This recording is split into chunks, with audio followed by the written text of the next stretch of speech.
Benvenuti, buon fine settimana ai nostri telespettatori, una nuova puntata de Il Punto. Oggi insomma parleremo all'interno della nostra trasmissione nel dibattito di Etna, con tutto quello che è successo, insomma quanto questo bene naturalistico viene fruito, in che modo, insomma tra divieti, caos e poi lo spettacolo dell'eruzione, ma parleremo anche di un tema che fa veramente arrabbiare i siciliani, quello della sanità. Adesso c'è un nuovo scandalo che coinvolge proprio la sanità siciliana, quello che riguarda le visite in Intramenia. Nell'anteprima però insomma la parola, l'opinione di oggi è quella del direttore di Repubblica Palermo, Emanuele Lauria, che saluto. Ciao Emanuele, benvenuto, bentornato. Ciao anche a voi, bentrovati. Allora Emanuele, partiamo proprio dal nuovo scandalo della sanità, insomma per voi diciamo, sul giornale l'avete diciamo, raccontato proprio in questi giorni, insomma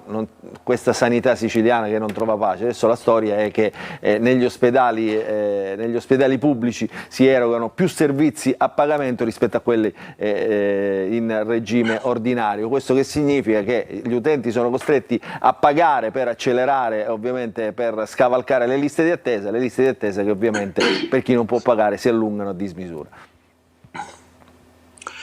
Ma sì, guarda, io su questo ulteriore ennesimo scandalo della sanità sulla quale indaga la Corte dei Conti, insomma, farei una sola riflessione, cioè i siciliani sono costretti a godere, tra virgolette, scusatemi, di servizi minimi inferiori a quelli che hanno nelle altre regioni.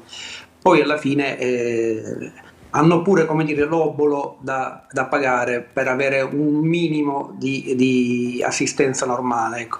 E questo è l'ennesimo risvolto, diciamo, negativo di un settore che evidentemente non si riesce a governare, che è fuori dal controllo. Ora, lo stesso presidente Schifani ha detto che insomma la sanità sostanzialmente è stata in questi anni in mano alla politica, e lui l'ha detto per in qualche modo difendersi, insomma. È evidente che bisogna capire se delle responsabilità ci siano anche in capo a chi oggi gestisce la regione. La risposta a me sembra implicita. Il problema che resta sullo sfondo è che obiettivamente la sanità è un grande buco nero che in Sicilia ha prodotto più clientele che salute.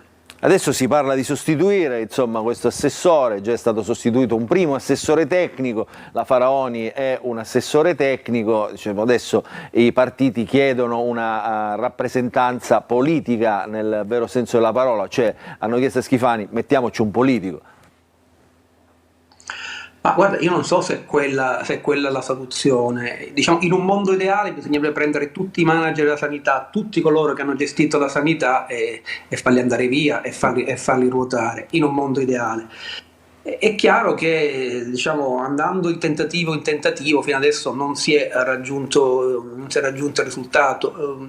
I tecnici sono stati una scelta che avevano una logica, ma se poi questi stessi tecnici rispondono a logiche politiche, diciamo, non andiamo da nessuna parte. E a me continua obiettivamente a sorprendere e a colpire, diciamo, tutto questo, come dire, accapigliarsi dei partiti per tenere uno spazietto, un predellino nella sanità. Questo significa che la mentalità non è cambiata di molto, e la mentalità è quella che ha prodotto effetti, ricordiamoli, anche criminali nell'ultimo anno, perché ricordiamo la storia dei referti di Trapani, insomma, per dare un quadro, diciamo, sconsolante di quello che è stata la gestione di questo settore in Sicilia. E poi devo dire, fanno bene i nostri concittadini a essere arrabbiati, perché poi secondo i dati aumenta la migrazione sanitaria, c'è il riferimento alle cure in altre regioni. Tutti qua dicono: ma funziona dappertutto così, i manager sono sempre nominati dalla politica, però insomma sembra veramente che qui manchi il controllo, cittadini costretti davvero a pagare per avere un servizio che in teoria già pagano, no? pagando le tasse quelli che lo pagano. Emanuele, a proposito insomma di cose che non vanno, un quartiere di Palermo, lo Zen, proprio a cavallo tra Natale e Capodanno, è stato al centro della cronaca. Lo Zen, che rappresenta ovviamente la periferia delle grandi città, lo Zen a Catania, lo Zen a Palermo, Librino a Catania, insomma questi sono i quartieri che in qualche modo, anche io direi anche con questa forma di violenza, di criminalità, dicono qualcosa, no? Cioè, insomma, lamentano qualcosa. Ma sai, penso che lo Zen come Librino, guarda, se avete ascoltato la conferenza stampa di inizio anno di ieri della Presidente Meloni, vi sarete accorti che c'è un settore in cui il governo ammette di non avere fatto abbastanza, quella è la sicurezza. E questo già da solo ti spiega quello che sta succedendo, cioè, e ti spiega anche la portata dell'allarme. Lo Zen è un simbolo, lo Zen è un simbolo di periferie fuori controllo, dove la violenza probabilmente non più controllata come un tempo, diciamo, dai padrini, insomma, dai boss. Noi abbiamo anche ospitato un intervento di Claudio Fava, che è un nostro collaboratore nei giorni scorsi, cioè magari la mafia, ecco, l'idea che ci sia la mafia a controllare il territorio come una volta, questo non va più, però il tema è che c'è una violenza che si autoalimenta con i social, che purtroppo si nutre di una circolazione scandalosa di armi che c'è per adesso nei quartieri, nelle periferie della città, che si nutre, parliamoci chiaro, anche di una subcultura che purtroppo non è palermitana, non è catanese, ma è purtroppo figlia di questo mondo. Ecco, questo è davvero un allarme di fronte al quale la politica non sta dimostrando di avere gli strumenti giusti. Ma poi a Palermo c'è la figura di un arcivescovo, devo dire coraggioso, che insomma è che comunque da tempo è una figura politica, tra virgolette, che poi gliele canta e gliele suona ai politici, quelli diciamo veri, nel senso che fino all'ultima messa che ha fatto il giorno della Befana allo Zen, lui ha detto chiaramente: qui per lo Zen, ma come per altri quartieri di periferia, non servono le passerelle, serve una presa di responsabilità vera, che ancora adesso non c'è stata, perché troppi amministratori hanno continuato a dire in questi mesi, in questi anni, che la violenza è solo un fatto percepito, che le statistiche ci dicono che non c'è o che è in linea con altre città, ma sai, a me colpisce davvero questa cosa, mi colpisce questa storia che racconti tu dell'arcivescovo, perché accanto all'arcivescovo una delle figure più presenti allo Zen, ma è quello che succede anche nei quartieri diciamo periferici di Catania, San Cristoforo, Librino, la figura riconosciuta, diciamo, il punto di riferimento è il parroco. Infatti il parroco e la chiesa del quartiere vengono attaccati proprio perché si risponde come dire, a un presidio di legalità in questo caso. E questo forse dovrebbe anche fare anche un po' riflettere, onestamente, dovrebbe far riflettere, perché alla fine, diciamo, come dire, la conclusione che si può trarre è che il peso, la responsabilità di questa presenza, della presenza di una legalità nei quartieri più a rischio, è tutta sulle spalle della Chiesa. Non dovrebbe essere così. Esatto. E chiaramente la situazione dello Zen, quando tu diciamo, devi fronteggiare dei colpi di pistola sparati all'altezza d'uomo contro la facciata di una chiesa, ti fa capire che serve davvero un contributo di tutti a questo problema, e che non può essere lasciato soltanto sulla spalla di sacerdoti eroi. Ci sono stati fin troppi sacerdoti eroi in Sicilia, ricordiamolo. Come no, Don Pino Puglisi tra tutti. Allora Emanuele, chiudiamo insomma questa anteprima di oggi. L'opinione è sempre, come dire, un racconto dei fatti della settimana, anche come dire, uno sguardo in prospettiva a quello che accadrà. Io ti faccio un nome, Valerio Antonini, cosa ti dice?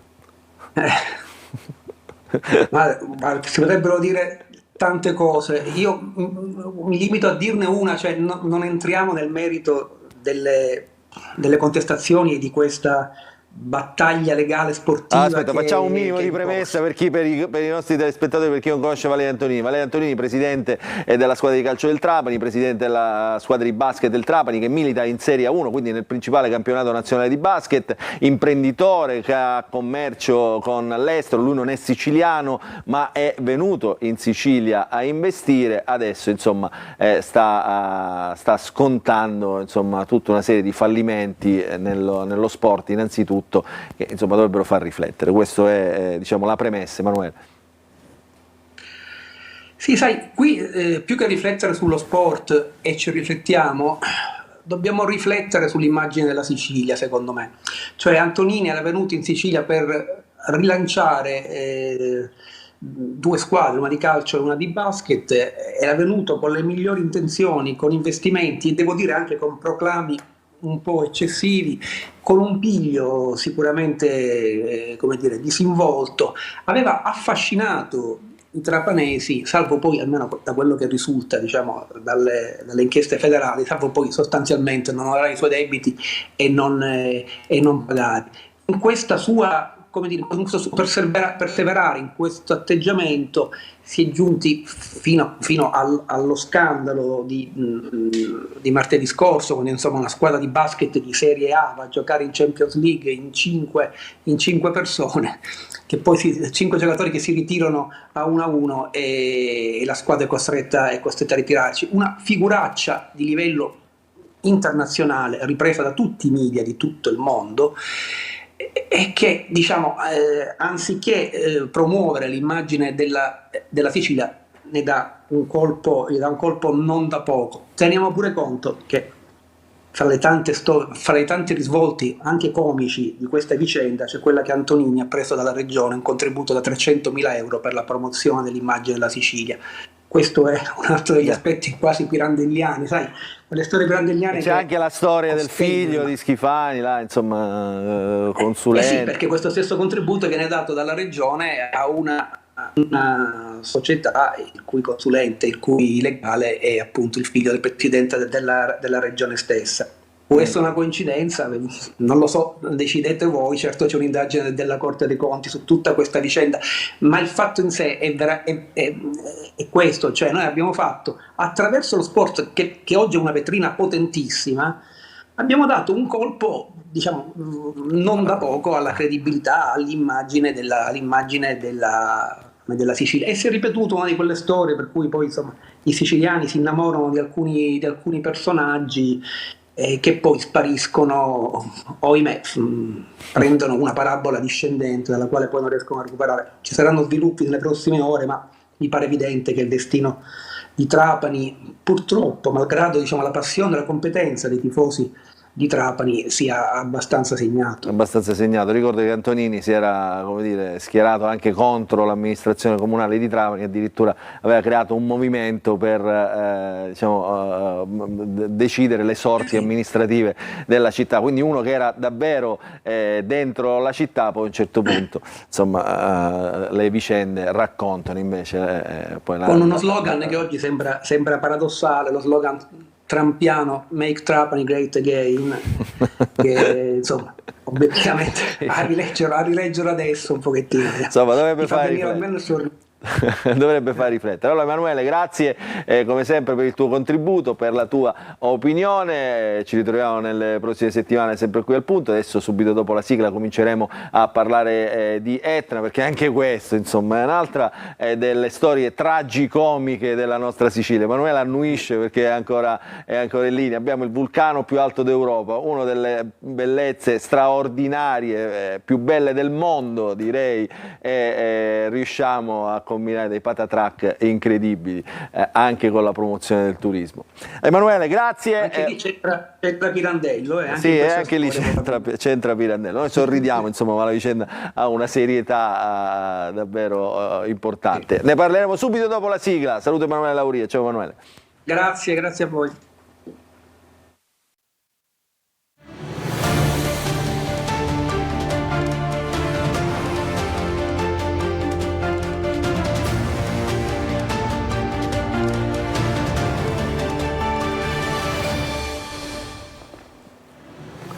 Adesso benvenuti ufficialmente dopo l'anteprima con Emanuele Lauria, direttore di Repubblica Palermo. Abbiamo un po' parlato dei fatti della settimana. Adesso cominciamo il nostro dibattito, come dicevo prima della sigla. Cominciamo con l'Etna, perché l'Etna fa sempre parlare di sé, molto spesso bene, perché insomma le immagini scavalcano tutto quello che poi è la cronaca, le chiacchiere insomma, che ci sono attorno al vulcano, ricordo più alto d'Europa, meraviglia del mondo, bene tutelato dall'UNESCO, almeno nella sua parte sommitale, nei crateri. Quindi insomma dell'Etna si parla sempre bene, però devo dire ultimamente anche a causa o diciamo per favore di quest'ultima eruzione, insomma ci sono stati dei divieti che hanno generato il caos e quindi poi è montata la polemica sulla gestione di questo vulcano. Prima di entrare all'interno di questo tema, introduciamo l'argomento, perché dicevo io, ogni immagine, ogni fotografia, ogni frame, ogni fotogramma vale davvero la pena di vedere. Allora la copertina curata oggi da Fabrizio Rizzo e poi cominceremo il dibattito.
Queste immagini avete sentito anche, come dire, il rumore di sottofondo che è quello ambientale, le ha realizzate Giuseppe Di Stefano, fotoreporter che è qui con noi, fondatore di Etna Walk, una delle associazioni diciamo, che insomma, conosce il vulcano meglio di tanti altri. Ciao Giuseppe, benvenuto. Buon pomeriggio, grazie. Con Giuseppe Di Stefano, il nostro Antonio Condorelli. Ciao Antonio, eccoci. studio, benvenuto, bel tema l'Etna, adesso ne parliamo. E il nuovo presidente del Parco dell'Etna, Massimiliano Giammusso, sindaco di Gravina di Catania, oggi nella veste di presidente dell'ente parco, che è questo ente regionale che diciamo, dovrebbe, e uso qua il condizionale, Giammusso, presidente, mettere insieme una ventina di comuni per il bene del vulcano. Poi diciamo così non è. Allora Antonio, raccontiamo un attimo che cosa è successo nelle ultime settimane. Questa eruzione molto bella. Guardo anche Giuseppe Di Stefano che l'ha seguita diciamo, in prima linea sul campo. Questa eruzione è molto bella, in una zona deserta, nella Valle del Bove, si apre una frattura, ormai abbiamo, l'Etna ci ha abituato anche diciamo, a non eruttare più lava dal classico cono, dalla cima, insomma, ma ormai ci sono tanti crateri. Quanti ce n'è in questo momento aperti? Tra Boccanuova, Voragine, sono in 4, sono 4. E poi più le aperture, le fratture diciamo laterali, insomma, quelle al momento una attiva.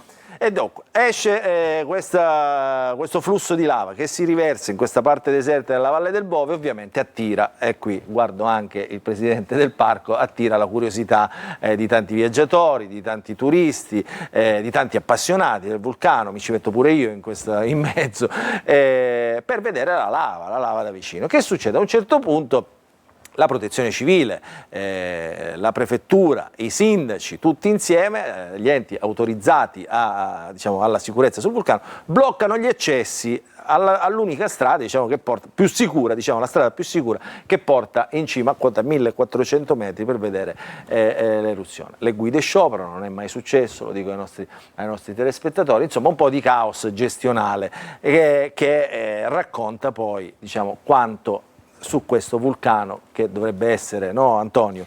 Certo. Portatore di benessere, portatore di penso che sia interessi turistici, portatore insomma di interessi anche ambientali, naturalistici, diciamo, là, insomma il caos, il cortocircuito. Ti faccio solo un elenco per rendere chiaro quello che è il volto reale dell'Etna. Protezione civile, INGV, città metropolitana, ente parco dell'Etna, comuni, e forestale. Ci sono circa 6 enti almeno che hanno in un modo o in un altro competenza, e quando c'è un evento di interesse che potrebbe essere anche gestito con un'unica cabina di regia e diventare volano di sviluppo, vediamo che si manifesta una catastrofe della burocrazia, perché è difficile anche comprendere chi debba decidere una determinata cosa, e quindi si provocano dei cortocircuiti quando invece bisognerebbe andare avanti. Allora, tra l'altro, diciamo, completiamo il racconto ad ingarbugliare ancora questa vicenda che riguarda l'Etna, appunto Meraviglia e Caos, come titola il nostro titolo, appunto. Esatto. In sovraimpressione, Meraviglia e Caos. C'è stato anche un dibattito interno all'agenzia, all'ente che insomma studia il vulcano, l'INGV.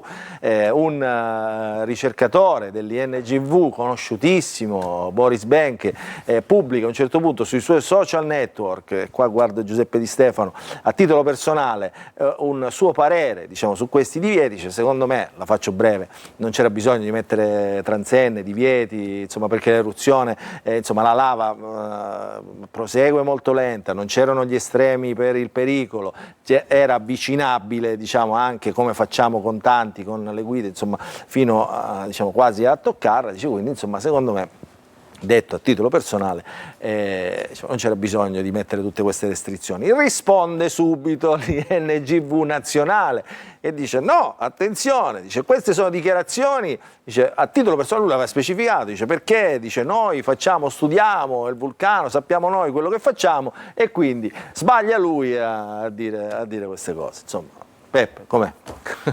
Hanno ottenuto forse in istituto un effetto un po' contrario rispetto alla correzione che hanno fatto, perché sì, il parere di Boris personalmente è condivisibile. Abbiamo assistito davvero a un'eruzione che doveva essere un'occasione, invece è diventato un problema, e ci stiamo abituando un po' a questo andazzo, e purtroppo, per come è andata a finire e per come ancora ci sono, per i divieti e le restrizioni che ci sono ancora, credo che rappresentino un precedente un po' pericoloso, perché le limitazioni sono state eccessive e hanno coinvolto tutto il comparto. Allora, io vado dal presidente del parco, perché, diciamo, il presidente ovviamente, seppur diciamo, di fresca nomina, ha studiato ovviamente l'argomento. Presidente, che idea si è fatta intanto?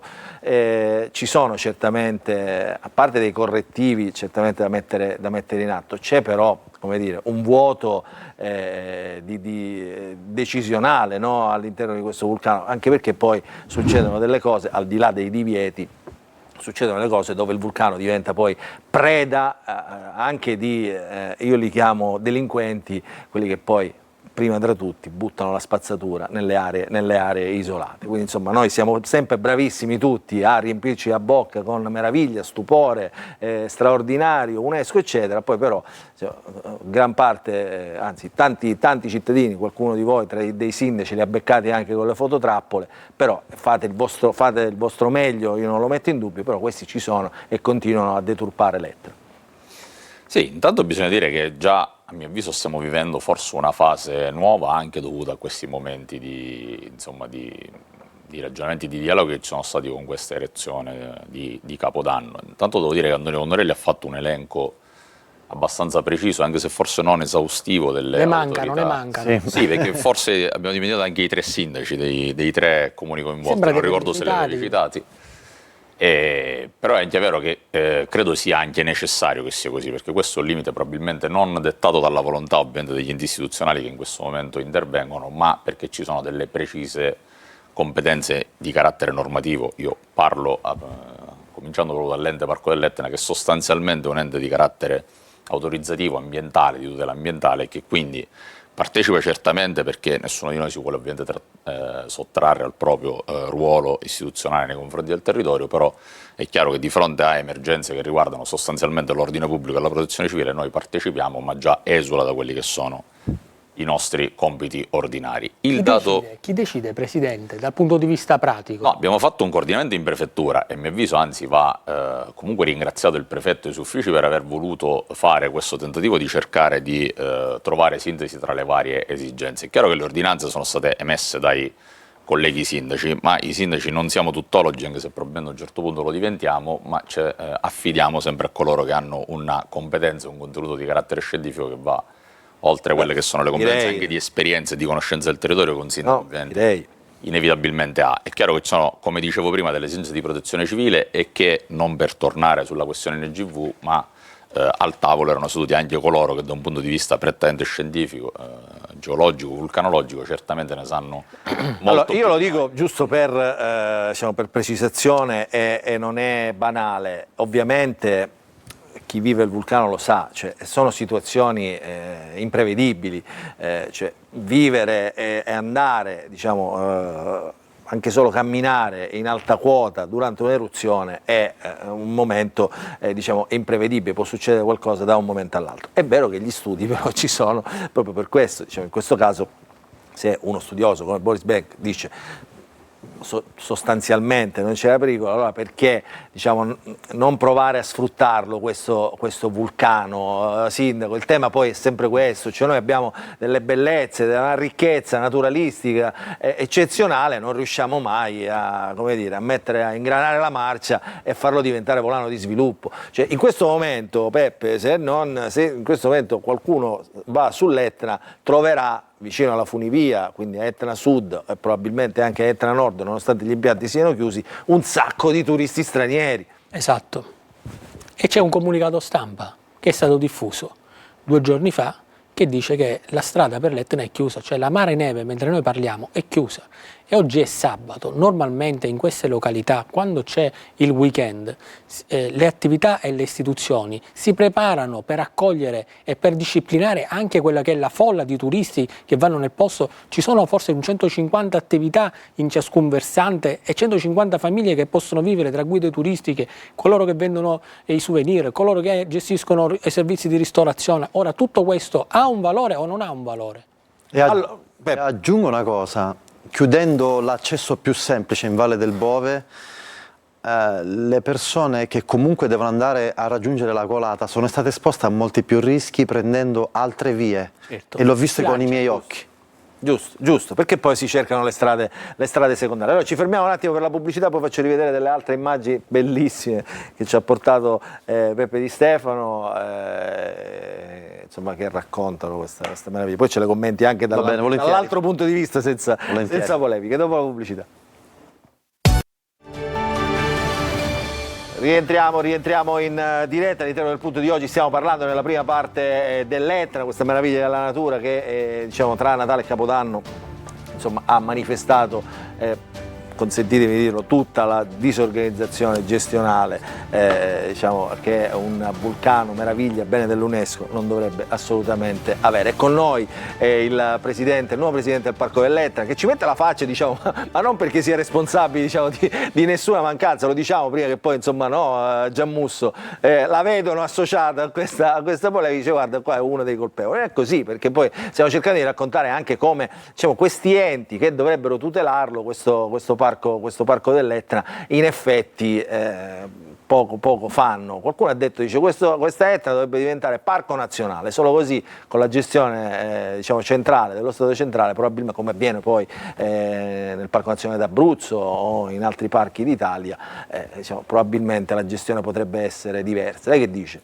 Ma intanto che secondo me il problema non è detto che sia la dicotomia tra parco regionale e nazionale, ma è quello magari di riempire, anche modificando lo statuto e i regolamenti, le norme a supporto, di riempire anche di contenuti e di obiettivi questa questione del parco. Cioè se magari il parco, come dicevo prima, da ente autorizzativo ambientale sostanzialmente cominciasse a diventare invece il vero interlocutore istituzionale di tutti questi aspetti, probabilmente un passo avanti lo faremmo, sempre con il pieno coinvolgimento dei comuni, perché è ovvio che poi il territorio è dei comuni. Io, tornando anche alla questione di prima, devo dire che però sulle questioni delle ordinanze io penso che siamo anche già forse in una fase nuova, nel senso che magari questo momento di crisi ha favorito anche qualche ricaduta positiva. Io ho avuto già il piacere mercoledì 7 di poter ospitare al Parco dell'Etna i rappresentanti di tutto il mondo delle guide, dell'escursionismo, sia le guide vulcanologiche che le guide ambientali, e devo dire che mi hanno proposto, o comunque ho ascoltato i ragionamenti che fra di loro si sono proposti, immaginando un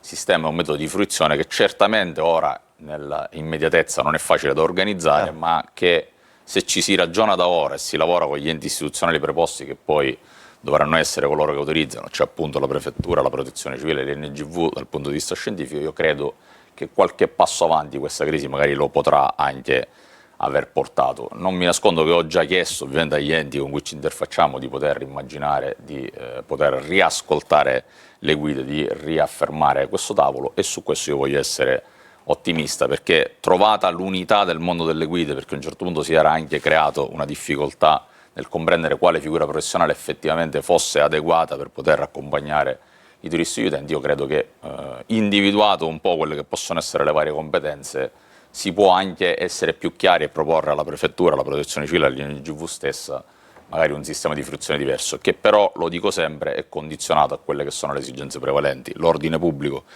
inizialmente ovviamente, anche perché ricordiamo che anche in alcune eruzioni recenti abbiamo visto utenti che si approcciavano in maniera molto... la famosa signorina in minigonna che è andata, insomma, adesso e abbiamo poi, le oltre immagini. all'ordine pubblico, permetti, ma anche ovviamente le questioni che riguardano la protezione civile. Il modo in cui ci si approccia all'attività eruttiva deve essere sempre supportato da quella che è l'analisi scientifica dell'NGV, quindi non c'è un fenomeno uguale sempre per tutti, ma ovviamente valutato per caso. Con l'aiuto delle guide che lavorano sul campo, secondo me si potrà probabilmente riuscire ad avere una... Mi è arrivato un messaggio del nostro telespettatore che dice: ma come mai quando queste cose, gli enti parchi, gli enti dei parchi archeologici, i teatri regionali, i demani marittimi sono affidati alla cosa pubblica, non funzionano mai? Dice, cosa c'è che funziona in Sicilia? E in effetti non ha tutti i torti, no Antonio? Insomma, ma diciamo questo è il paradosso, perché hanno ragione gli americani a privatizzare da un lato sì, però dobbiamo dire che un parco non è come un ospedale.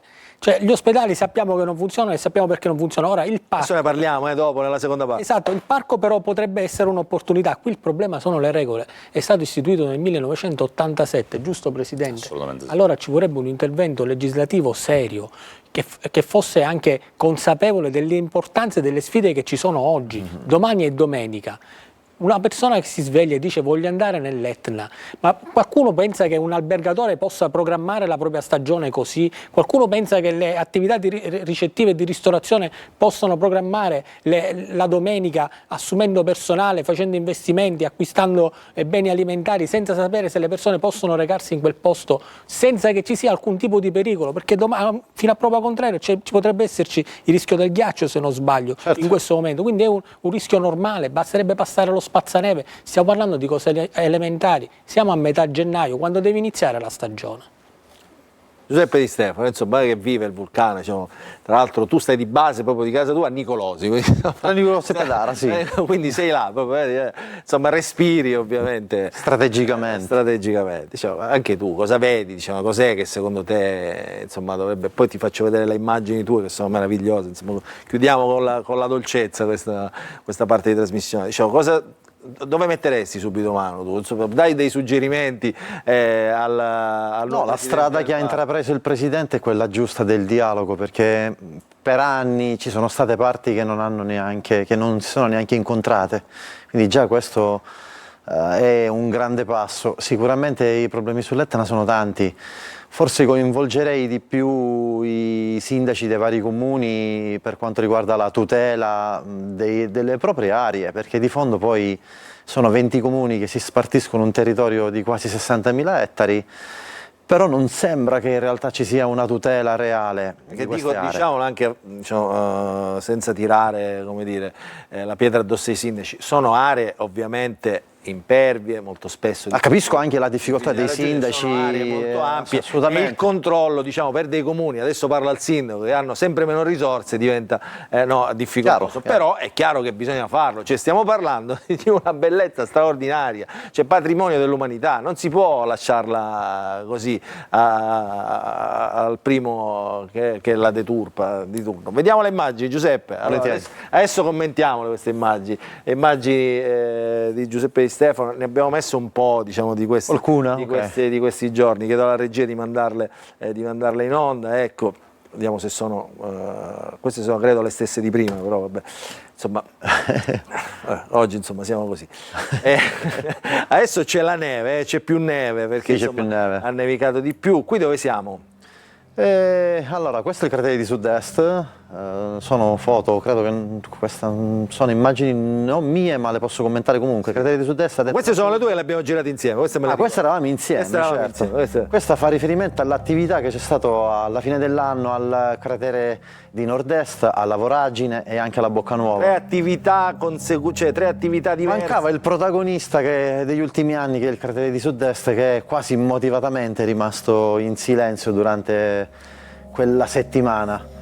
È un'attività particolare, molto bella, scenografica, a distanza di sicurezza si è potuto assistere a queste immagini. I protocolli hanno funzionato col sistema ETNAS, quindi di volta in volta si saliva e si scendeva di quota in base ai parametri comunicati. Questa è Boccanuova insieme alla Voragine in parte con queste emissioni di cenere. È stato molto bello comunque riuscire a vedere questa attività continua da tre crateri che si alternavano quasi.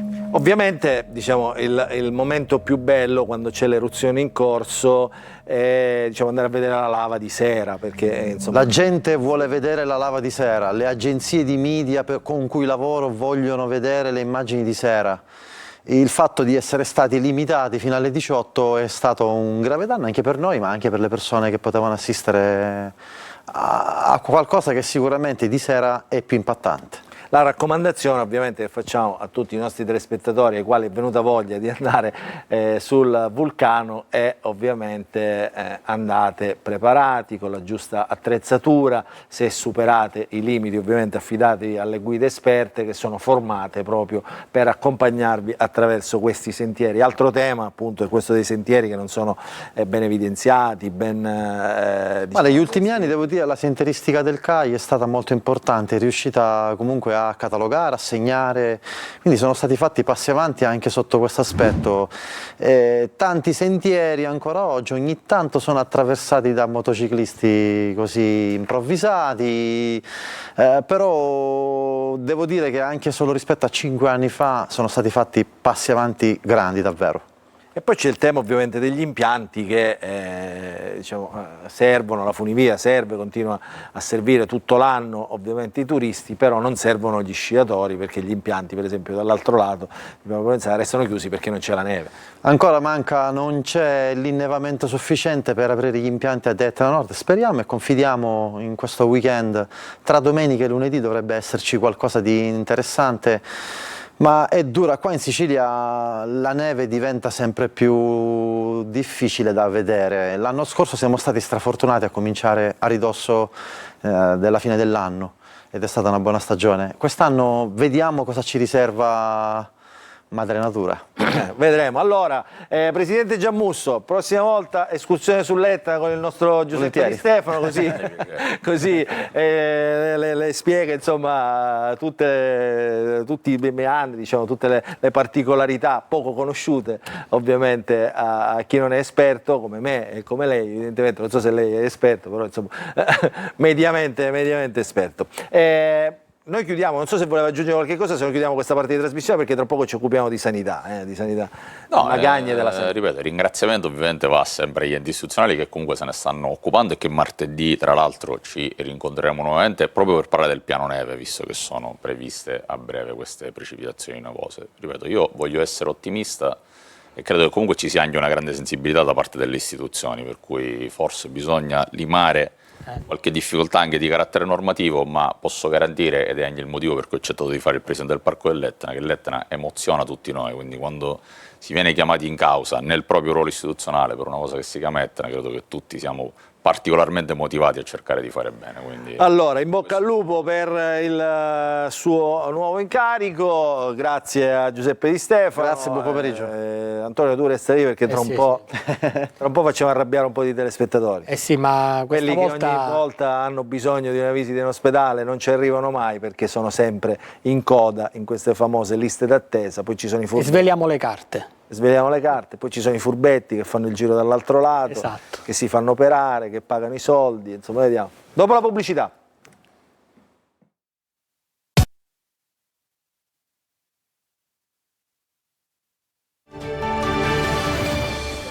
Rientriamo in diretta nella seconda parte della nostra trasmissione. Il punto oggi, ve l'ho detto, parliamo di sanità, parliamo in realtà di un altro scandalo che investe la sanità siciliana. La Corte dei Conti in una bozza di delibera ha presentato e rilevato numerose criticità, ne ha segnalate una decina sulla gestione della sanità in Sicilia. Tra quelle insomma, che sono saltate all'occhio ci sono ovviamente la gestione delle visite cosiddette in intramoenia, cioè le visite che i medici delle strutture pubbliche svolgono a pagamento per i loro assistiti o per chi comunque li contatta. Antonio Condorelli, allora raccontiamola bene questa storia, usciamo le carte. Questo è uno dei pilastri, uno dei 10 pilastri che rappresentano il cuore di questo dossier della Corte dei Conti.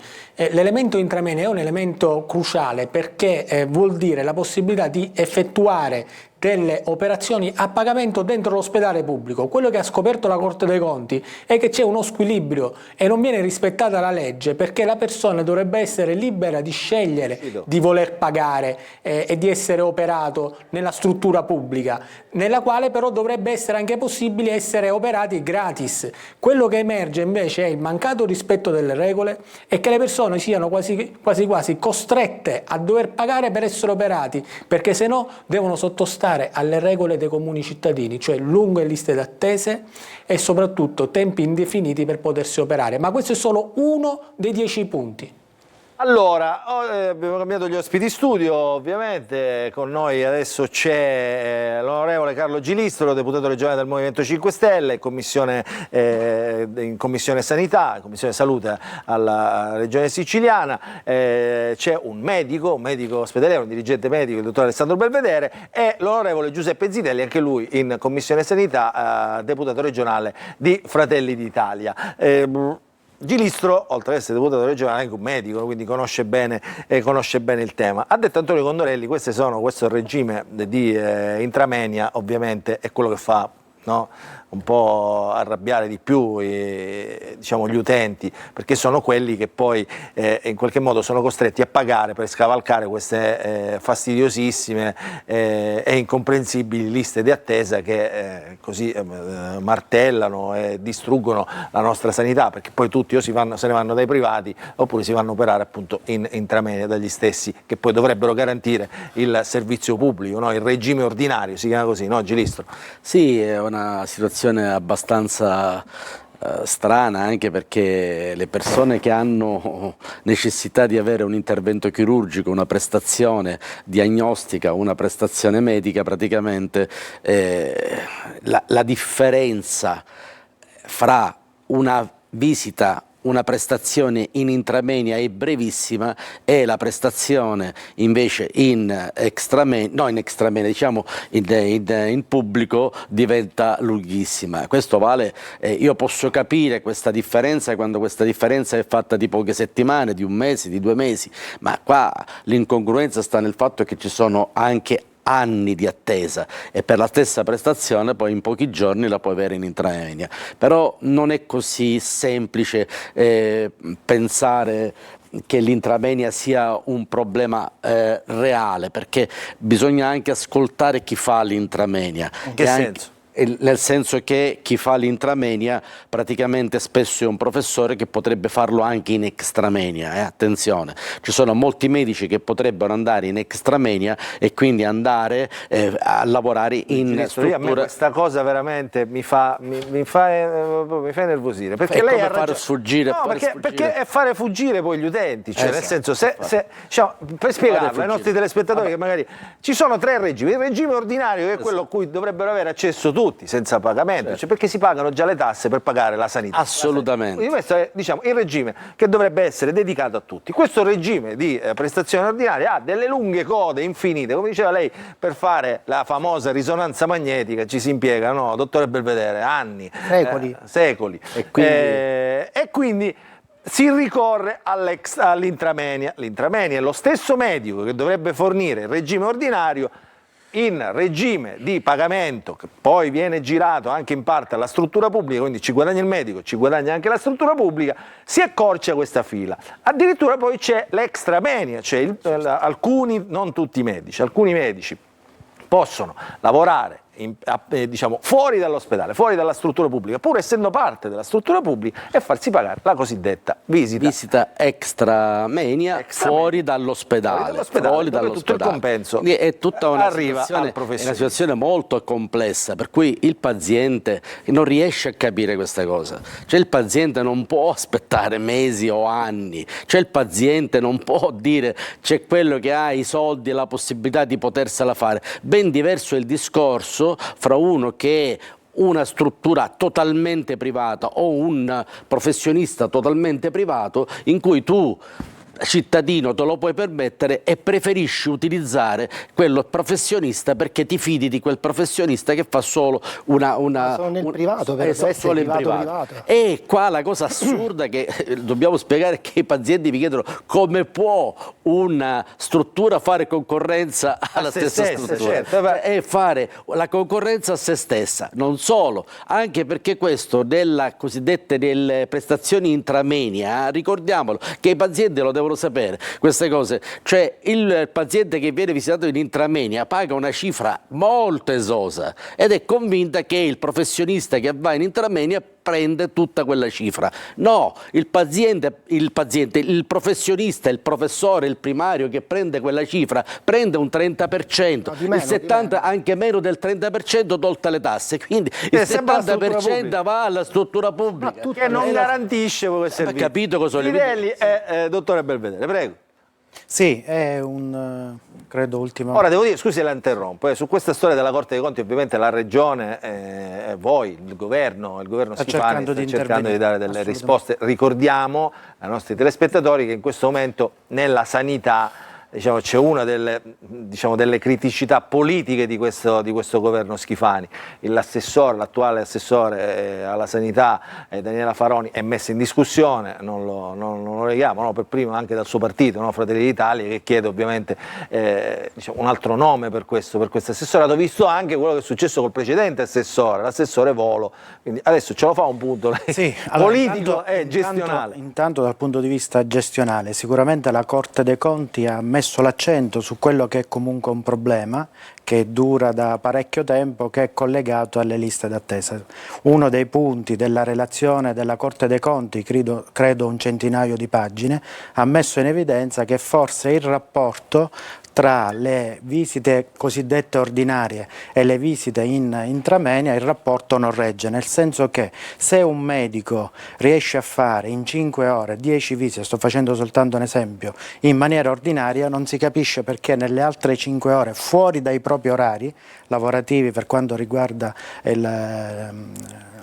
l'ospedale ne riesce a fare il doppio, quindi c'è anche una questione, credo, morale dei professionisti. È anche una questione di come vai a prenotare le visite. Anche lì perché c'è dal punto di vista tecnico. Capitolo.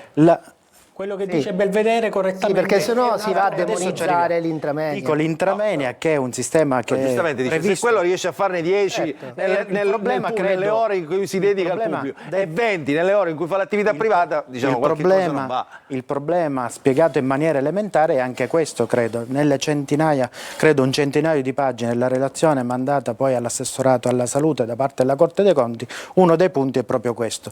Voglio dire però che la stragrande maggioranza dei medici, perché se no faremmo veramente qualcosa di sbagliato, ci mette proprio e fa il massimo e ci mette il cuore nel risolvere i problemi della salute delle persone. La logica dell'intramenia è anche perché il cosiddetto cittadino, il cosiddetto utente può scegliere il professionista che va ad operarlo oppure a visitarlo. Quindi nella logica dell'intramenia, nella legge nazionale c'è anche questo, perché io da utente posso avere anche la capacità di scegliere il professionista, il medico che mi debba Come poi è giusto operare. mercato. Assolutamente sì, assolutamente. E qui arriviamo al nella secondo razza. Il punto. problema è il rapporto e il lavoro specifico che si riesce a fare nelle due fasce. In quelle delle cosiddette visite ordinarie, invece in quello delle visite in intramenia si va molto più velocemente. Quindi è un grande tema perché secondo la relazione della Corte dei Conti, per quello che ho letto io, si va a incrementare ancora di più il peso delle lunghe liste d'attesa. E quindi è un grande dilemma. Da questo punto di vista credo già da qualche giorno, ma per la verità già dall'inizio del 2024, per essere sinceri, già l'assessorato alla salute ha mandato ai vari direttori generali di attenzionare questo aspetto per cercare di capire il problema proprio a monte, e ha richiesto, adesso più che mai rispetto a questa relazione della Corte dei Conti, ha richiesto una serie di relazioni, credo da parte di tutti i dirigenti generali che, è giusto dirlo, vengono scelti dirigenti generali dalla politica. Allora, Belvedere, che cosa voleva giù? Vedevo che si sbracciava. No, vabbè, il problema è E lei vive lo trentennale, è trentennale, è dalla cosiddetta riforma Bindi.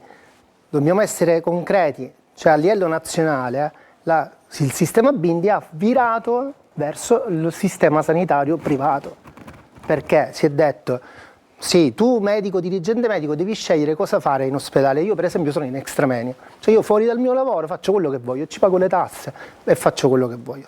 Allora, abbiamo un regime in intramoenia, tu dirigente medico, state in ospedale, io ti pago di più perché a me levano l'esclusività, perché faccio degli esempi pratici così la gente capisce. Cioè io non prendo l'esclusività in ospedale, però faccio gli stessi orari, anche molti di più dei colleghi che invece farebbero l'intramoenia. Tu quindi rimani là, ti do più soldi, giusto io Stato, e ti permetto di lavorare al di fuori delle ore di lavoro nell'ospedale. Ma era negli anni 90, tu andavi a scuola, io andavo ai primi anni di università, dal 92 al 99 è stata fatta questa legge, poi no, non mi ricordo l'anno preciso, 96 o 99.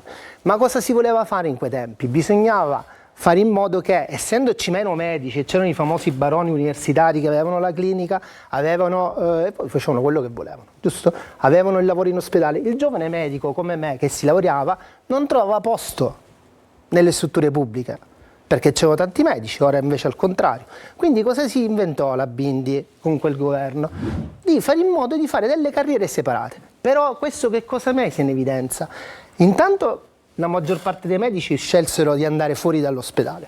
Perché? Ma perché alla fine nel privato, come tu, se fai una statistica, onorevole, se fai una statistica sugli specializzanti che escono dalle reparti di cardiologia, radiologia, chirurgia, se fai una statistica su 180 vanno a lavorare nelle strutture private, certo, perché guadagnano è un fenomeno che oggi si è andato allora accentuando. Tu che cosa fai, Stato? Perché i contratti in effetti sono molto... Analizza il problema, abroga la legge Bindi, perché sarebbe una legge che si potrebbe fare tranquillamente e multipartisan, tranquillamente, liberalizzi, visto che medici non ce ne sono più, fai rientrare i medici specialisti dalle strutture private in ospedale, perché come dice Checco Zalone, dico, posto fisso è sempre un posto fisso, perché nelle cliniche non si sa mai, ma soprattutto eviti queste lungaggini di liste d'attesa, perché possiamo fare un esempio, io porto sempre esempi pratici. Oggi mi ha chiamato una signora, devo fare un'ecografia della tiroide, ho chiamato in una struttura convenzionata vuol dire che è come l'ospedale, mi hanno detto 8 mesi, ma lunedì mattina la posso fare a pagamento.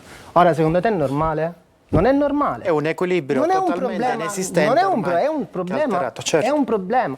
Tenendo conto che noi, se non sbaglio, perché io non sono molto bravo nei conti, nell'IRPEF che paghiamo, almeno quelli che pagano le tasse, c'è una quota che va per la salute, per il sistema sanitario. Allora Stato, scusami, io ti pago, tu prendi i soldi per me e poi che cosa mi dai?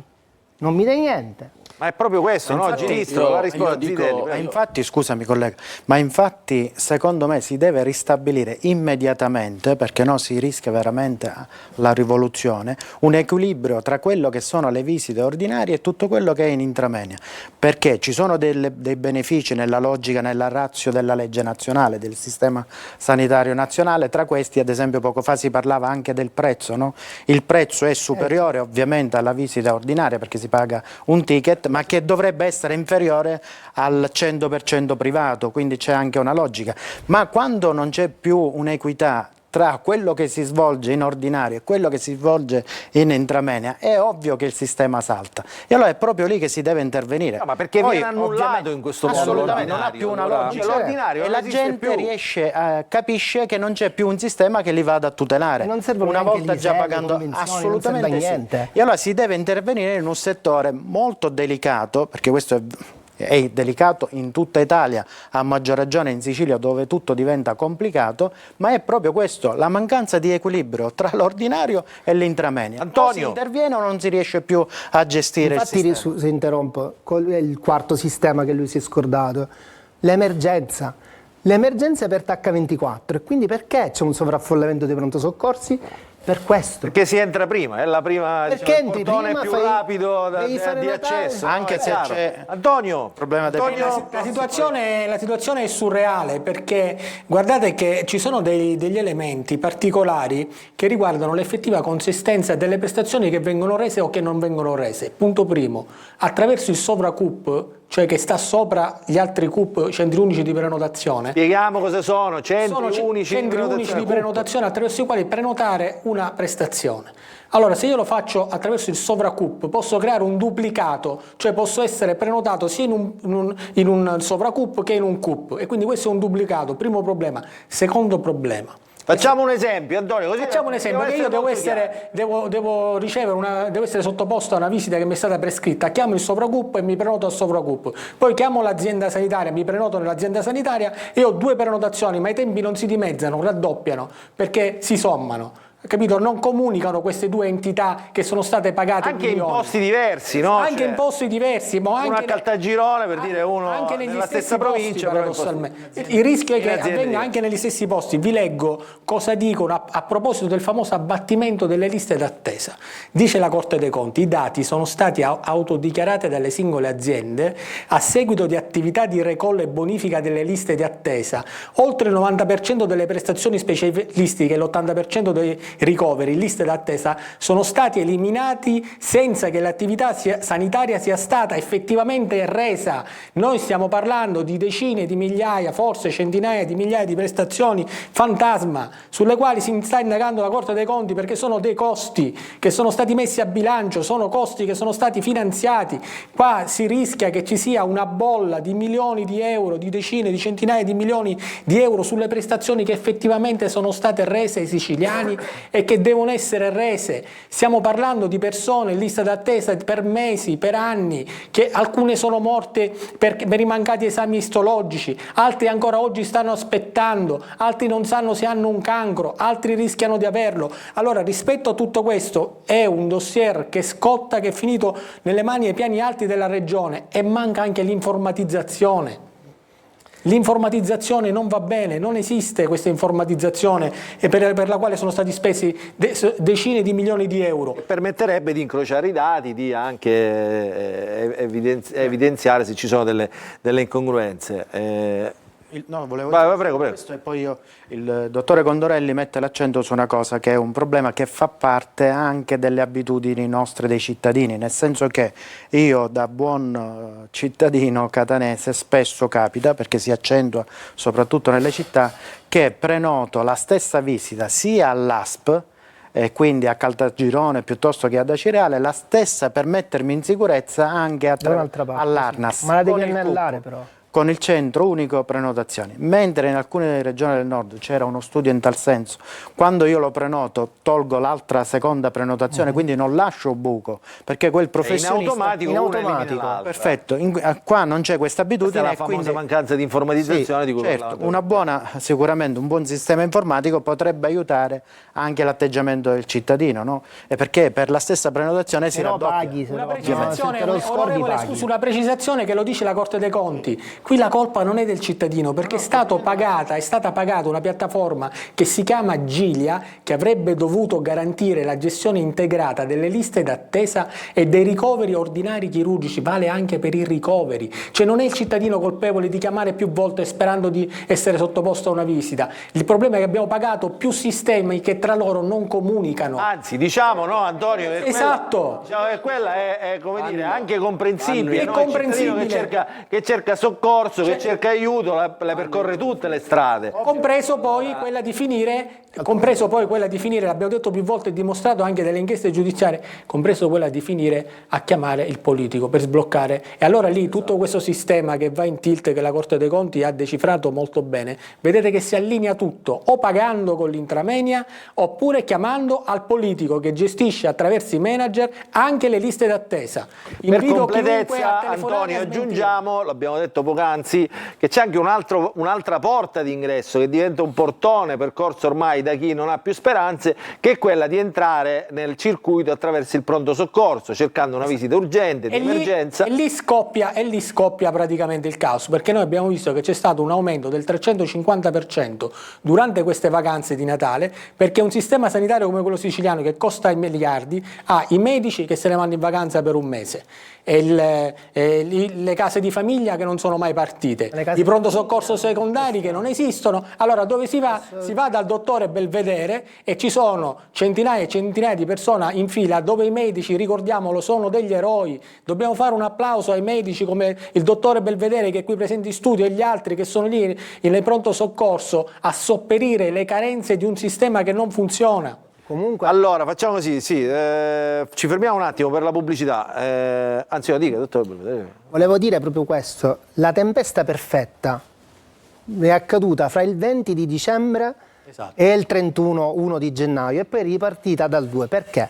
La tempesta perfetta perché non c'è una propaganda sulla vaccinazione della polmonite. Io mi vaccino, sono fiero di vaccinarmi, ai tempi del Covid sono stato uno dei primi a vaccinarmi e mi vaccino ogni anno e vaccino la mia famiglia. Non ho preso la polmonite. Miei colleghi falcidiati. Dal 20 abbiamo avuto la chiusura, con questo ponte, la chiusura dei medici di famiglia, che almeno detendono. Infatti è un altro punto. Detendono. Certo, non essendoci le case di comunità, dove vanno tutti? Al pronto soccorso, e quindi al pronto soccorso siamo stati sommersi da polmoniti. Ho ricoverato casi gravissimi di ragazzi, giusto? Perché sono varianti sempre più forti. Io sono dell'idea che dopo il Covid queste varianti sono sempre più forti. E che cosa abbiamo fatto? Noi avevamo i pronto soccorsi, non soltanto noi, in tutta Italia, intasati da ragazzi polmoniti, con le stanze quelle che ci sono. Però poi che succede? Che l'oncologico, perché non c'è l'hospice, sta sempre nello stesso locale, che seppur grandi, perché dico dal Vittorio Emanuele al Policlinico non c'è paragone come ampiezza, ma non si può assicurare la sicurezza di chi accede in un pronto soccorso. Allora dobbiamo fermarci un attimo per la pubblicità, buoni tutti. Al rientro sentiamo anche la voce di un altro pronto soccorso, che è il pronto soccorso del San Marco, dove Simone Mazzone è andato a intervistare il responsabile di questo pronto soccorso, che racconta più o meno quello che stiamo raccontando adesso, però ha anche una visione un po' più strategica, diciamo, del problema. E dopo la pubblicità.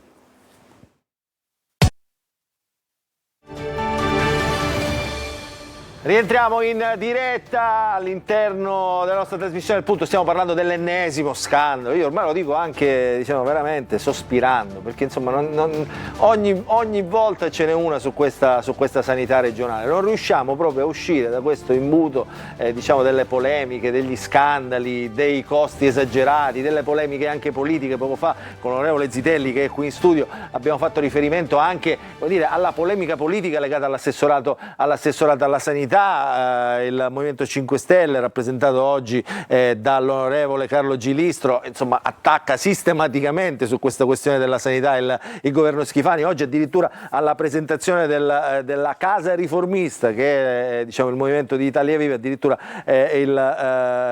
il deputato Davide Faraone si scaglia contro, ovviamente, il presidente Schifani, dice: liberate, andate via l'assessore alla salute, Schifani vada a casa. Insomma, è davvero questa questione negli ultimi anni della sanità si è accentuata in maniera molto grave. Abbiamo parlato però, prima di andare in pubblicità, della questione del sovraffollamento del pronto soccorso, proprio in questi giorni di festa, perché, come diceva il dottore Belvedere, che è in studio con noi, al pronto soccorso si è verificata la tempesta perfetta, cioè medici di famiglia vanno in ferie, vanno a farsi le vacanze, chiudono lo studio, il festivo chiudono lo studio. Ma nei festivi non devono stare aperti.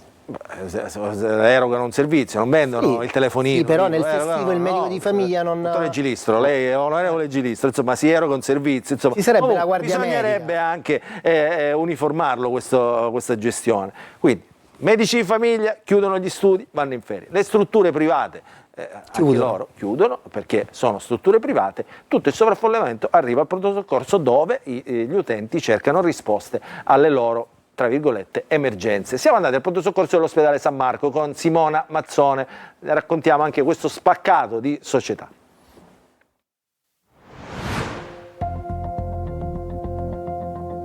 Perché durante le festività natalizie, soprattutto nei giorni successivi ai rossi sul calendario, i pronto soccorso sono stati affollati? Le motivazioni del sovraffollamento in pronto soccorso in questo periodo dell'anno sono molteplici. Innanzitutto c'è stato un incremento degli accessi dovuti al picco influenzale, soprattutto nei pazienti fragili, intendo i cardiopatici, chi soffre di broncopatie croniche, diabete eccetera, hanno sviluppato una sindrome influenzale molto forte con polmonite che ha determinato un incremento degli accessi.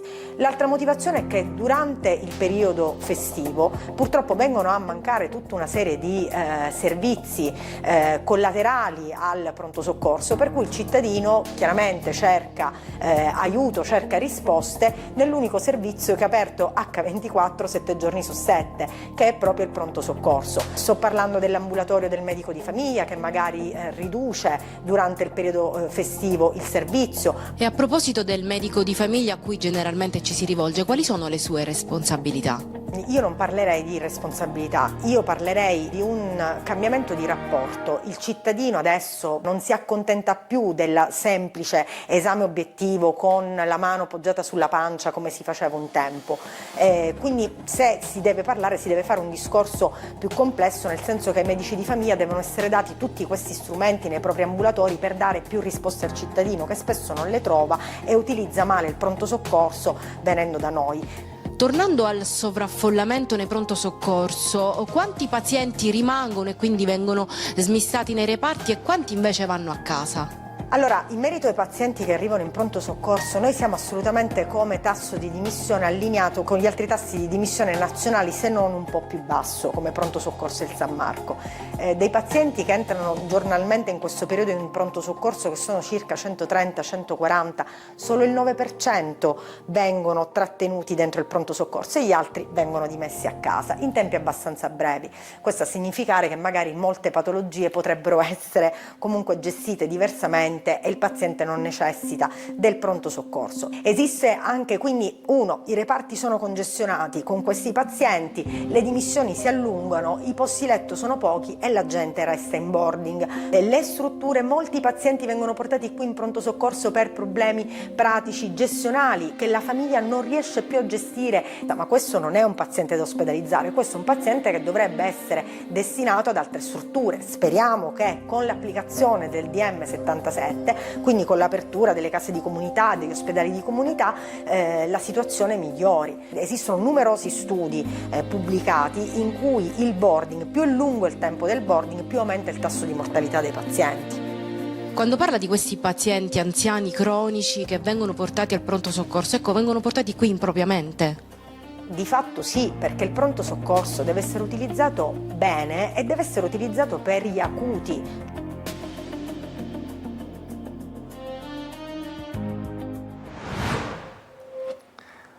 Beh, Simona Mazzone è stata brava perché ha insistito, no, con la dottoressa Noto, proprio cercando di aprire un altro capitolo di questa gestione del pronto soccorso. Guarda il dottore Belvedere, cioè parla di pazienti che arrivano al pronto soccorso impropriamente, dovrebbero andare probabilmente da altre parti, ma con la complicità anche di alcuni parenti che posteggiano, no? E i parenti... Il problema è che realmente è difficile gestirli a casa pure. Io spesso devo pure litigare con alcuni parenti, senza fare esempi eclatanti, perché non li riescono a gestire anche se hanno una piccola frattura di bacino. Questo perché anche l'ADI è insufficiente? Facciamoci un punto di idea, perché la gente mi dice sì, ma viene l'infermiere, sta due secondi, firmano, quindi probabilmente è tutta la struttura che manca. Quindi essendo il pronto soccorso l'unico posto aperto H24. E che riesce a dare un aiuto concreto. È un aiuto concreto, perché noi tutti aiutiamo. Io non ho mai mandato a casa nessuno, Certo. mai respinto qualcuno. Noi non respingiamo, noi siamo aperti. Possiamo cercare soltanto il dialogo, perché io capisco l'esasperazione dei cittadini. Perché se c'è un tumore del rene e non si doveva farti operare, vai da Illuminare e ti chiedono 30.000 euro per dire, se no vai in lista d'attesa, e ci sono liste d'attesa di 3 mesi per gli oncologici. E c'è il paziente che è nella RSA, perché abbiamo anche queste RSA, questo lo dico ai politici. Perché non pensate, l'ho detto tante volte, lungodegenze negli ospedali, che sarebbero sicuramente un'intensità più alta rispetto alle RSA, giusto? Dove oggettivamente, alla prima complicanza ti rispediscono il paziente in ospedale, perché non hanno le strutture adeguate per gestire anche a volte una inserzione di catetere. Realmente, noi il policlinico che siamo E qui lo stiamo aprendo il discorso soggiornati. anche sui bambini, no? Il pronto soccorso pediatrici, che diventano poi un'altra questione sempre aperta. Ma io una domanda ve la vorrei fare a tutti e due, che siete entrambi in Commissione Sanità. Ma voi dialogate, diciamo, con l'assessore, con i dirigenti della sanità, insomma, cercate di prendere delle decisioni, diciamo, perché voi siete i rappresentanti del territorio, no? A voi arrivano le richieste dal basso, quindi insomma siete voi i portatori di interesse della comunità all'interno anche di questa commissione, che è una commissione seria. Le devo dire una cosa, posso avere credo anche conferma dal collega Gilistro. In Commissione Salute c'è un clima che, al di là delle varie geografie politiche della stessa Commissione, si dialoga abbastanza. Ovviamente ci sono dei temi come quelli che abbiamo affrontato più volte, c'è stata anche una sottocommissione che riguarda i pronto soccorsi, i PS, è un problema importante perché da un lato c'è l'affollamento dei PS, tra parentesi vorrei fare un vero plauso ai medici che lavorano al pronto soccorso, dove mi rendo conto che lo stress è al di sopra della norma, è una cosa della media, è veramente farla ancora è è qualcosa di straordinario e si vede. Io ho fatto insieme alla commissione, varie ispezioni nei pronto soccorso. Talmente si vede che non ci vuole andare nessuno, chiamano i medici stranieri, onorevole Zitelli. Dico, talmente si vede Assolutamente che sì, ma il problema dei medici stranieri è un altro. Dico, potrei fare anche un esempio concreto che noi cittadini, chiunque può avere sotto gli occhi. Nella scorsa legislatura col governo Musumeci, per fare soltanto una precisazione, c'è stata una buona edificazione ospedaliera proprio su Catania. Poco fa vedevamo ad esempio il PS del San Marco. San Marco era una struttura che c'erano stati spesi non so quanti miliardi, messi da parte, il governo Musumeci lo rimette in piedi e lo apre, così come il pronto soccorso. È un grande polmone quello, perché assolutamente, 100.000 abitanti a Librino, e non è soltanto di utilizzare i 100.000 abitanti, ma riesce anche a fare lavorare un po' meglio gli altri ospedali all'interno delle cinte ospedaliere. Della cinta ospedaliera catanese. Antonio voleva dire qualcosa, Antonio Condorelli. Stavo dicendo solo una cosa, a livello quindi di strutture, di edifici. Abbiamo l'Arnas, il nuovo pronto soccorso, straordinario come struttura, dove c'è qui il nostro amico, il pronto soccorso nuovo del Policlinico, e anche gli ospedali periferici. Ricordo Giarre, come ricordo il Santissimo Salvatore a Paternò, perché anche loro hanno una funzione. A parte questo, che si è fatto tanto, adesso c'è un problema, perché manca le risorse umane, mancano i medici, perché dopo 20 anni di numero chiuso, poi li blocchiamo per la specialista e tutta una serie di cose, dopo 20 anni oggi non riusciamo ad avere i medici, che è il vero problema. Credo qualche mese fa l'ASP di Catania ha creato le condizioni per creare un mega concorso con 180 assunzioni. Non lo so quante ne hanno fatte, perché non c'è la materia prima. A questo si aggiunge l'ultima cosa, a questo si aggiunge il fenomeno che diceva poc'anzi. Ultimamente stiamo assistendo che il professionista, il bravo medico, non vuole andare più, lo diceva poc'anzi, metto l'accento, non vuole andare più nell'ospedale pubblico, ma va per motivi di contratto, sono più attrattive, eccetera, eccetera. E anche per motivi di sicurezza, perché le strutture hanno anche, no, diciamo, ormai anche le tecnologie, eccetera, rendono, insomma, come dire, più facile la professione. E poi, come si dice, credo, nel gergo medico prendono, diciamo, la parte buona dei malati, no? Cioè quelli più difficili, il racconto almeno è per questo. Io rinnovo l'invito a riportare un sistema sanitario nazionale in auge, senza niente elevare il privato è fondamentale, però è un privato che deve aiutare il pubblico, perché molti anche nel Antonio privato, Condorelli, Roberto, voglio sentire Antonio non hanno i Condorelli. soldi L'ultimo per poter paradosso andare. è quello che ci chiediamo da anni. Vi ricordate quando avevamo le mascherine e non potevamo fare le visite specialistiche anche importanti? Noi ci chiedevamo che fine avrebbero fatto questi screening sospesi per l'emergenza pandemica. C'è una delibera chiave analizzata dalla Corte dei Conti, è la 317 del 2023, delibera di giunta regionale.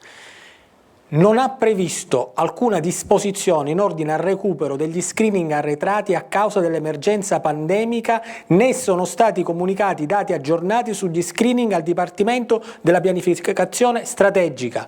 Ultimo paradosso, che proprio sugli screening da un lato non comunico, dall'altro ci sono aziende che hanno comunicato percentuali superiori di operazioni e di interventi rispetto a quelli che avevano da fare. Gilistro, com'è possibile questa cosa? Allora, io voglio essere molto chiaro. In questo momento io non faccio parte del governo, sia chiaro, su questo sono in Commissione Sanità, ma sa, come ha detto il mio collega, siamo molto dialoganti e decine di volte quando intervengo faccio proposte, io sono propositivo. Però in questo momento dobbiamo metterci dalla parte del paziente. Il paziente, quello che sta vedendo, è uno sfascio completo della sanità, perché tutto quello che stiamo raccontando lo vive comunque il paziente e comunque lo vivono i medici di pronto soccorso, che oltretutto per un problema di medicina difensiva devono fare anche loro tanti esami che potrebbero essere evitati se conoscessero il paziente. E questa è la differenza. Mentre il medico di famiglia conosce il paziente e quindi può dare la possibilità di utilizzare i cosiddetti esami diagnostici corretti, il medico di pronto soccorso, senza conoscere il paziente, deve cercare di fare una diagnosi al buio. È una diagnosi su sintomi che non si sa neanche di che cosa sono. Quello ne possiamo parlare tanto. Allora io non posso che essere dalla parte del paziente, perché oltretutto sono un pediatra e so cosa sta accadendo in questo momento. Questo telefono lo dico in aula quando faccio i miei interventi, è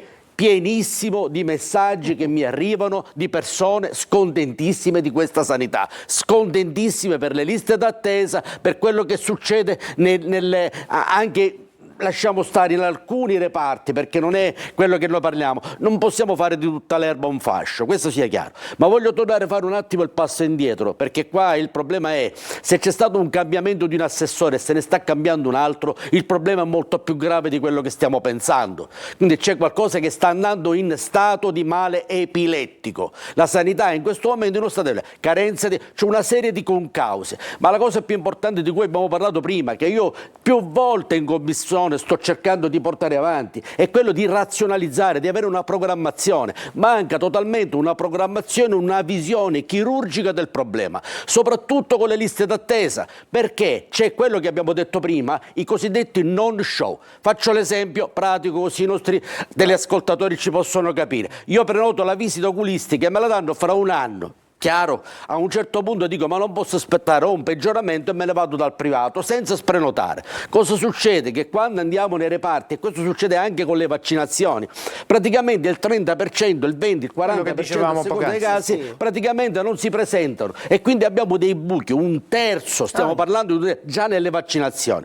Allora io dico a questo governo, a cui ho detto più volte, c'è qui testimone il mio collega, usiamo le piattaforme, non mi parlate di CUP e sovracup che non dialogano neanche fra di loro, milioni di euro spesi. Ministro, ma oggi siamo in tempi di intelligenza. Io posso allora, non riusciamo a incrociare questi dati. Ora la sciocco, scusi, lei ordina su Amazon ogni tanto. Lei è dato su un motopattino, qui c'è l'applicazione che dice dov'è il motopattino e non sappiamo dov'è l'ambulanza. Ci dice, scusatemi, qui c'è il discorso di dire, faccio un esempio, io ho la visita privata, il paziente, l'applicazione come fa Amazon, il tuo appuntamento è pronto fra una settimana, ti ricordo che devi venire, se no sprenota, c'è tutta l'intelligenza artificiale. Lo fanno, no, lo fa anche, e non lo fa con milioni. Ma negli studi privati ti ci siamo, Luca, hanno speso milioni di euro su cose che non hanno funzionato. Per me è scandaloso. Non possiamo. Oggi bisogna anche andare a pagare il ticket facendo la fila, quando ormai con il QR code, si può fare tutto, tranquillamente. ma non solo, lo fanno, altri no. Cioè, ma non solo, ho detto... Ma dobbiamo dirle noi queste cose, ho proposto, e l'assessore ha preso appunti, ho proposto con l'intelligenza artificiale, oggi nasce un bambino. Tu sei un medico, nasce un bambino col codice fiscale, entri in un'applicazione che arriva a livello del genitore, deve essere, questa è la rivoluzione vera copernicana, deve essere il sistema che deve inseguire il paziente da quando nasce, a 2 mesi già ti programma da solo, non devi tu chiamare per programmare la vaccinazione, è il sistema che automaticamente al 61esimo giorno ti dà la vaccinazione, dopo se c'è l'esame di screening te la dà automaticamente, l'intelligenza artificiale fa queste cose, ora spendiamo ancora decine di milioni, ma la cosa più grave non è questo, scusatemi ma mi devo sfogare perché in questo momento è veramente grave quello che è successo. Quando c'è stato quel confronto sulla cardiochirurgia pediatrica a Taormina, il mio capogruppo che era l'onorevole De Luca, Antonio De Luca, che praticamente ha parlato e ha fatto un accesso agli atti, c'era un'incongruenza fra le cartelle cliniche e fra tutto quello che abbiamo detto prima. Allora io dico, e ho detto in quel momento in conferenza stampa, quindi pubblicamente ho detto, ma se questa cosa è successa per la cardiochirurgia di Palermo e di Messina, dove i casi tra l'altro diciamolo non sono allora se fosse questo in tutto il resto della regione stiamo scoprendo un vaso di Pandora, significa che noi possiamo alterare i dati di ogni ospedale come la Corte dei Conti sta mettendo in atto, quindi stiamo parlando come volete che un cittadino possa avere più fiducia in un governo, dobbiamo ricordarci che la politica, lo dico 1000 volte, i partiti devono togliere le mani da tutte queste strutture. La politica vera, non ha colore politico. Dobbiamo togliere queste poltrone che sono decise dalla sanità, dal primo dei dirigenti all'ultimo dei secondini, perdonami, degli infermieri, perché stavo parlando anche te. No, ma è dappertutto la politica. Si è proiettato oltre. Allora io dico, la politica deve togliere le mani dalla sanità. Questa è una cosa che noi la chiediamo come opposizione, come Movimento 5 Stelle, da sempre. La diciamo da sempre, sì, ma poi Antonio, sono che può d'accordo, succedere? Poi perché le persone per bene lo sanno, anche i politici, qua non c'è colore politico, quando noi dialoghiamo veramente. Allora Antonio, adesso solo una cosa, un attimo, che può succedere adesso? Adesso può succedere che la Regione sta preparando la risposta a questi rilievi della Corte dei Conti, che comunque sono rilievi che seguono già ad altri rilievi, ad altre constatazioni, e la risposta la devono dare anche le aziende sanitarie locali, ma il problema è che non è che è un problema di rispondere, il problema è di comprendere che dietro questi numeri, dietro ogni singolo numero che non torna non da ora ma da 4-5 anni, c'è una persona che magari doveva essere sottoposta a una visita cardiologica, a un intervento, che magari ha smesso di curarsi perché non aveva i soldi per pagare l'intranea, che magari non aveva la possibilità di essere sottoposto a una radiografia o una ecografia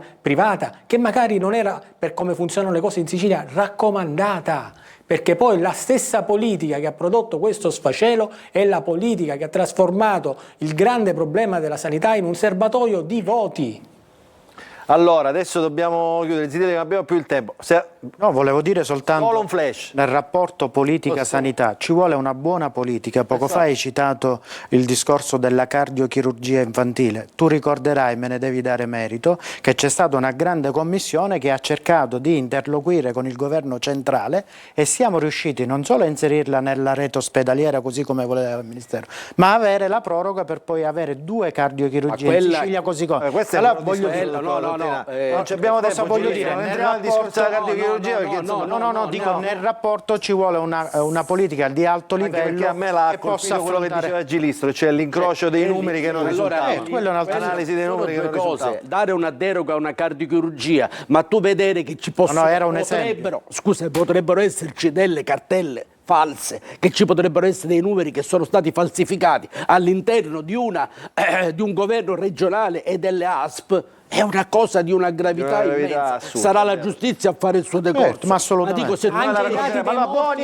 Anche i dati dei morti non tornano, anche non sono tutti i dati dei bambini morti. C'è un'incongruenza, l'abbiamo detto, nell'incrocio dei dati tra il Ministero e i dati appunto delle bambini morti, parliamo di bambini morti. Non funzionano i dati. Allora Totò, benvenuto.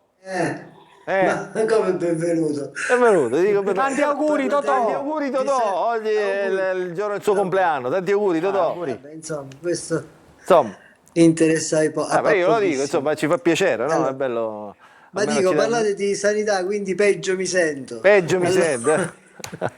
Tra l'altro, Facciamo vedere lo posso dire che tu un po' di vignette. lavori anche nella sanità, lo posso dire che diciamo, noi ti vediamo Sì. qua nella tua veste di vignettista, ma tu sei una persona seria, impegnata, lavori Lavoro nella in una sanità. comunità psichiatrica, si vede, no? Insomma, ti hanno fatto perdere già tutti i capelli, hai visto? Ci vado spesso. Anche Zinelli dice, ci lavoro pure io, dice, guarda. Scherzo. Allora, andiamo con le vignette. Eccole. Eccole. Oh, Caos al pronto soccorso. Dio ti manda all'ospedale. Che ma siamo all'ospedale? Cioè, quindi non possiamo andare oltre. I medici, anche questo, la sicurezza. Le prese mai botte lei al pronto soccorso? Poi ai tempi, per difendere mia moglie. Addirittura, quindi, Sì, no. ai tempi del Vittorio, ma figurati. Andiamo avanti, Totò. Andiamo avanti. Ecco qua. Allora, a pagamento studio medico, non a pagamento da questo lato all'obitorio. Questo, una scelta estrema. Viste le attese. Diciamo così, una scelta estrema, insomma. Ma lui lo chiede, no? Cioè, oppure lo indica, ecco, vabbè, andiamo avanti. Attese Attese infinite infinite in ospedale. Le abbiamo dato il codice giallo, quando diventa rosso suoni. Cioè, significa Gilistro Prima di morire. Gilistro Subito prima di entrare in questo è subito prima di entrare in coma oppure di entrare in unità intensiva, in opera, come si dice? E poi suoni, in terapia intensiva praticamente. Ma questa è la verità, perché se stai 2 giorni, 3 giorni ricoverato, 3 giorni in barella, 3 giorni in barella. Andiamo, Totò.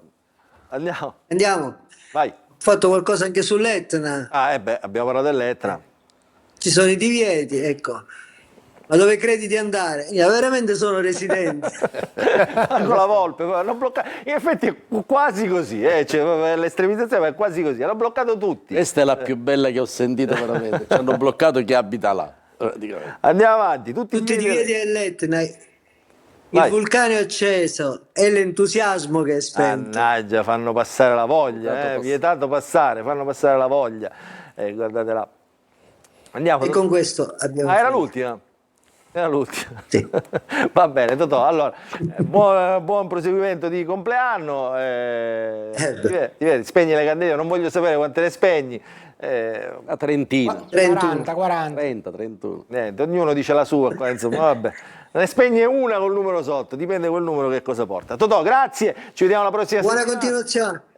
Buon proseguimento di compleanno anche a te. Allora, noi abbiamo finito. Grazie Antonio Condorelli, ci vediamo la prossima settimana anche con te. Il tema della sanità è sempre appassionante in qualche modo. Tra l'altro c'era una notizia, la diamo alla fine. Ieri c'è stata anche una indagine per abuso d'ufficio, poi un'indagata che è proprio l'assessore Faraoni. Il reato non esiste più, quindi è stata cancellata l'inchiesta sull'assessore Faraoni, tanto per dire che la sanità non sta mai in pace in Sicilia. Allora Antonio, ci rivediamo la prossima settimana. Sì. Con altri argomenti. Ringrazio l'onorevole Carlo Gilistro del Movimento 5 Stelle, grazie onorevole Gilistro, ringrazio il dottor Alessandro Belvedere, ringrazio l'onorevole Giuseppe Zitelli di Fratelli d'Italia, grazie anche ovviamente al nostro pubblico, al quale auguro un buon fine settimana. Noi al punto ritorniamo il prossimo fine settimana.